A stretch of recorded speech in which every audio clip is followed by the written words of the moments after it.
এখানে ওই যে তাপস সাহেব করে দিয়ে গেছে, তাপস সাহেবের বাপের প্রতীক সম্পদ জায়গা হলো পত্র মন্ত্রণালয় সিটি কর্পোরেশনে আপনার ডাস্টবিনের জায়গা করে লইছে। এখান দিয়া যে ডাস্টবিনটা করা হয়েছে এই ডাস্টবিনটার কারণে বিআইডব্লিউটি সরকারি অফিস এখানে আগে বিসিক ছিল, বিসিকের এখন হেড অফিস ইয়াতে চলে গেছে। এখানে বিআইডব্লিউটির মতো একটা অফিস আছে, সারা বাংলাদেশের লোকজন গাড়ি ঘোড়ালে দিক দিয়ে যাতায়াত করে। এই যে টপটা বাইরে রাখছে এই টপটার কারণেও সমস্যা হয়। আর এখানে সিটি কর্পোরেশনের যে ইয়াটা এটা তো আগে এরকম ছিল না। এখানে দুইটা বাক্স, একটা বাক্স এখানে ফালে রাখতো। ওরা সারাদিনে যা ময়লা পড়তো ওটা সকালবেলা ভোরবেলা নিয়ে যেত। এখন এখানে যত ওয়ার্ডের যত ময়লা আছে সম্পূর্ণ ময়লাই নিয়ে এখানে ফালা। এখানে ওই যে তাপস সাহেব করে দিয়ে গেছে, তাপস সাহেবের বাপের প্রতীক সম্পদ জায়গা হলো পত্র মন্ত্রণালয় সিটি কর্পোরেশনে আপনার ডাস্টবিনের জায়গা করে লইছে। এখন ভাই তারা তো আসলো তাদের মতো, তাদেরকে নিয়ে প্রতিবাদ করবো কেন? এখন প্রতিবাদ করার মতো কিছু আছে?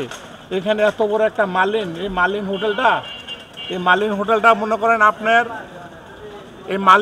আপনার কম করে হলো ৪৫-৫০ বছরের প্রতিষ্ঠানটা, এই প্রতিষ্ঠানটা ডাস্টবিনের কারণে বন্ধ হয়ে গেছে।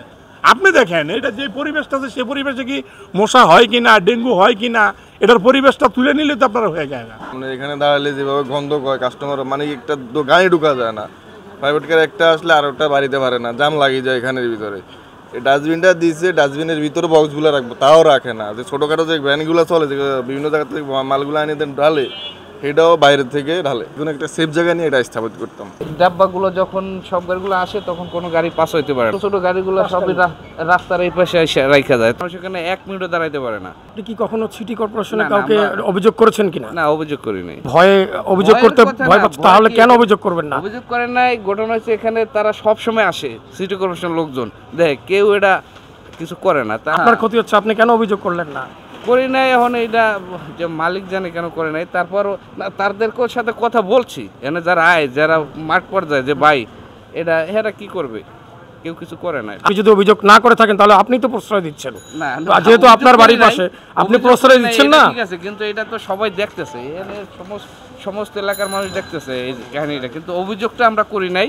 এটা মিথ্যা বলবো না, কোনো জায়গায় অভিযোগ করি নাই, কিন্তু এইটার ব্যাপারে সবাই অবগত আছে যে এখানে আপনারা কেউ মুখ খুলতে রাজি না কেন? কারো ভয়ে?